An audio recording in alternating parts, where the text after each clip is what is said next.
Bonsoir à toutes et à tous et merci de rester fidèles au programme du soir CNews World. Bienvenue dans Regard Croisé, le deuxième numéro de cette semaine. 4 sujets encore au menu. Aujourd'hui, nous parlerons d'abord de l'Ukraine avec des livraisons d'armes par l'Occident toujours plus lourdes. Nous parlerons également du Sénégal. Le procès pour viol contre l'opposant Ousmane Sonko est renvoyé au 23 mai. Au Niger, le groupe français Orano évacue son personnel expatrié après une menace sécuritaire. Puis nous allons terminer bien évidemment par le Togo. Congrès statutaire du PSR, Komiwolu, reconduit.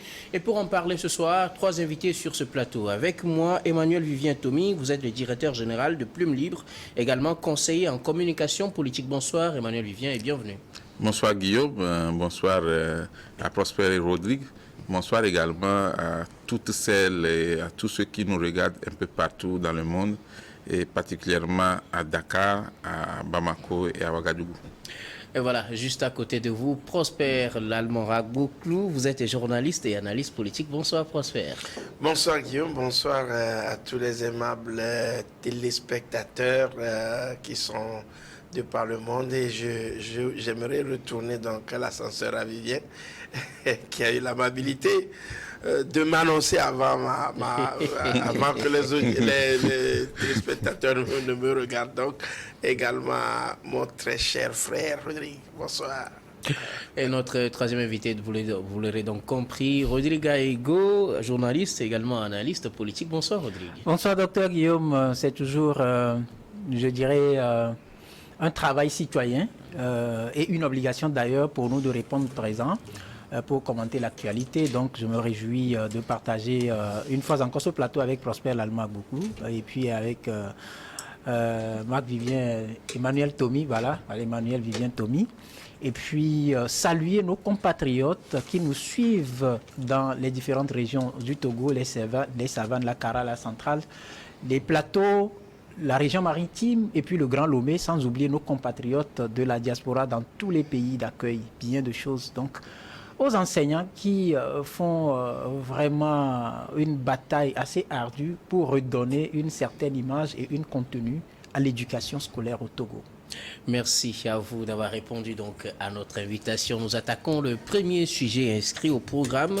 Direction l'Ukraine, des livraisons d'armes par l'Occident toujours plus lourdes. Après 15 mois de combat en Ukraine suite à l'invasion russe, les Occidentaux continuent de soutenir l'Ukraine. Plusieurs types d'armes ont été envoyées à Kiev pour lui permettre de se défendre et les promesses continuent. Pour les dernières promesses en date, Londres promet des centaines de missiles anti-aériens, des drones d'attaque, Paris des véhicules blindés et des chars légers et Berlin un nouveau plan d'aide militaire de 2,7 milliards d'euros. Alors, le bloc occidental se montre soudé derrière l'Ukraine pour faire face à la Russie, qui de son côté aussi n'en démord pas. On soutient l'Ukraine pour se défendre, mais de jour en jour, les espoirs s'amenuisent quant à l'arrivée d'une trêve à la fin de cette guerre. Rodrigue. Écoutez, c'est vraiment incompréhensible d'ailleurs dans un premier temps. Et je ne sais pas s'il faut aller à la condamnation, parce que c'est vraiment triste. Si on se met à parler par exemple de l'Afrique, parler de la Centrafrique, du Soudan et d'autres pays, on parlerait de guerre par procuration.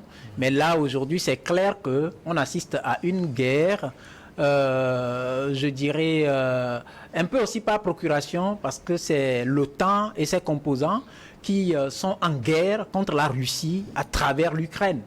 Et chaque jour que Dieu fait, au même moment qu'on crée qu'il y a manque de moyens pour régler les problèmes de faim dans les pays, les problèmes de pauvreté, de sous-développement, et aussi trouver des moyens pour assurer des soins aux blessés sur d'autres terrains de bataille, on s'acharne sur la Russie à travers l'Ukraine. Et toutes ces promesses qui endettent d'ailleurs les pays. Vous savez qu'aujourd'hui, s'il faut faire le bilan, les États-Unis sont un peu au top niveau en termes de dépenses, pas pour leur propre armement, mais pour l'armement de l'Ukraine. Arrivent en seconde position les Anglais qui aussi sont derrière, qui poussent, qui livrent. C'est un peu finalement une sorte de démonstration de capacité militaire à travers l'Ukraine. Et si tous ces États-là se ligue contre une Russie qui jusque-là tient encore dans la bataille, c'est clair et net que les gens sont en train de convoiter, je dirais, une troisième guerre mondiale qui ne semble pas être trop loin finalement. Parce que lorsque l'Ukraine va réceptionner, vous avez vu, il y a d'abord la Russie qui a réussi à détruire quelques missiles avec le déploiement d'une partie de son arsenal militaire aussi.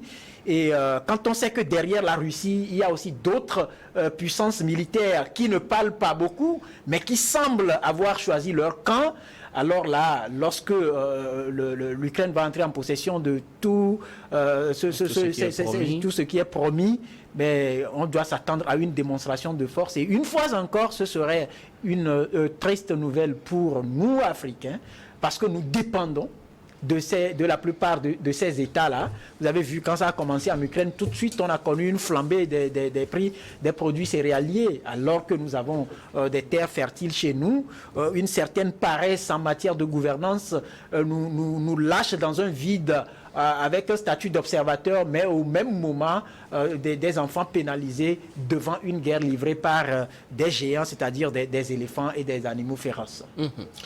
Emmanuel Vivien, Tommy, on ne parle plus vraiment de négociations, de discussions entre la Russie et l'Ukraine. On parle plutôt de comment soutenir l'Ukraine pour faire face à la Russie. Est-ce à dire que les espoirs pour une trêve à cette guerre-là s'amenuisent de jour en jour et peut-être seraient déjà finis parce que la guerre a déjà duré plus d'1 an?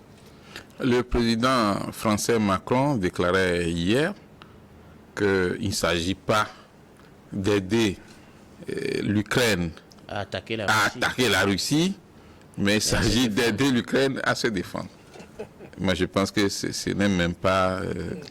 c'est difficile à comprendre. Est-ce que ce n'est pas un jeu de mots? Non, c'est difficile à comprendre, en ce sens que vous livrez des armes quand même, et vous dites, bon, on te donne les armes pour que si l'autre t'attaque, tu puisses répliquer. Mais pourquoi ne pas agir sur une solution durable pour mettre fin au conflit? Rodrigue le disait tout à l'heure, tous les États européens, les États occidentaux qui livrent les armes aujourd'hui à l'Ukraine veulent juste montrer leur suprématie militaire. Chacun veut démontrer que nous avons la capacité militaire qu'il faut pour faire la guerre. Les États-Unis sont allés, même l'un, en se moquant des autres, en disant « Livrez vos vieilles armes, vos outils un peu détériorés de la préhistoire à ces messieurs de l'Ukraine et nous allons vous donner de l'armement de dernière génération. » On se moque d'abord des États et on se moque également de l'Ukraine. Parce que l'Ukraine est un pays qui est bon à utiliser les armes rococo. Mais les armes même qui surannées. C'est l'Ukraine qui réclame. L'Ukraine a réclamé justement des armes. L'Ukraine n'a jamais réclamé des armes surannées ou rococo ou préhistoriques. Maintenant, l'Ukraine pense aussi que ces pays qui essaient de lui fournir des armes l'aiment. Je crois que la réponse va surprendre beaucoup d'autres. Mais ces pays profitent juste de l'Ukraine pour régler leur compte à la Russie. Et c'est là où il y a le danger. C'est vrai aussi que la guerre a beaucoup d'inconvénients, de conséquences néfastes, mais il y a également des conséquences, des avantages pour l'Ukraine. Aucun pays au monde en ces dernières 10 années, comment on dit ça, la dernière décennie là, oui. Aucun pays au monde n'a bénéficié d'autant de soutien des autres.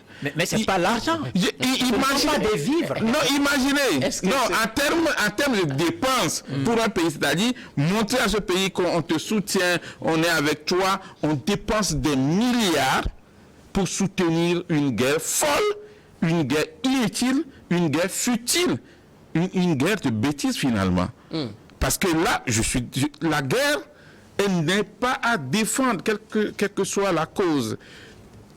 Contrairement à ces pays-là, qui donnent les armes rococo, les armes vieillies, là, il y a certains, notamment la Turquie, La Chine aussi vient d'annoncer qu'elle pense aider pour une résolution ou un dialogue ou une sorte de médiation.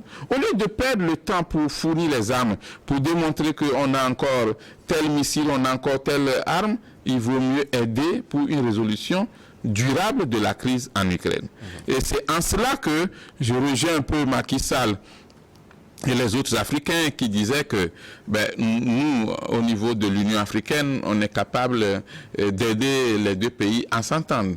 Et je ne pense pas que l'Afrique du Sud... En assistant comme des observateurs à d'autres guerres sur le continent. Pas en assistant. Tu sais, des fois, le médiateur est tellement faible que même s'il parle, c'est pas paradoxal, les gens n'arrivent pas à l'écouter. Ma maison brûle. Non, j'en viens. Je suis impuissant là. Et c'est moi qui pour aller à la maison du voisin. Aujourd'hui, ce sera un débat dans un débat, on va y revenir tout à l'heure. Aujourd'hui, si on prend l'Afrique, que ce soit le Soudan, la Somalie, et même la RD Congo, même la Centrafrique, même ces pays de coup d'État. Mais il n'y a pas de stabilité, il n'y a pas la sécurité. On a besoin d'aide également.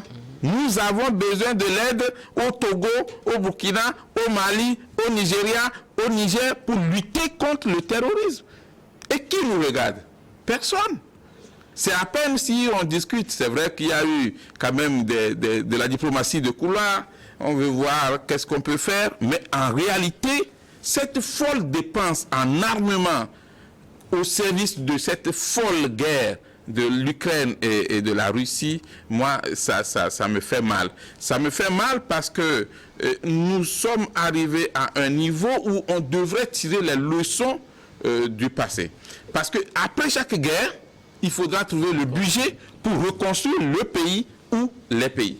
Et que ce soit la Russie comme l'Ukraine, les États-Unis qui sont en guerre avec la Russie, l'Allemagne, tout le Bataclan de l'Union européenne en guerre contre la Russie, ils savent que ça va se terminer par une négociation. Mais on profite du terrain ukrainien pour pouvoir faire des exercices.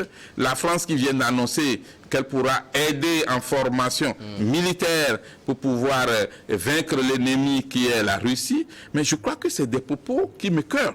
On doit plutôt prôner la paix, la fin de la guerre entre l'Ukraine et la Russie, parce que ce n'est même pas l'Ukraine qui fait la guerre. Merci beaucoup. L'Ukraine n'est qu'un terrain de guerre pour les autres puissances qui veulent affronter la Russie et qui n'ont même pas les couilles ou le courage pour aller directement. Merci beaucoup Vivien, on vous a compris.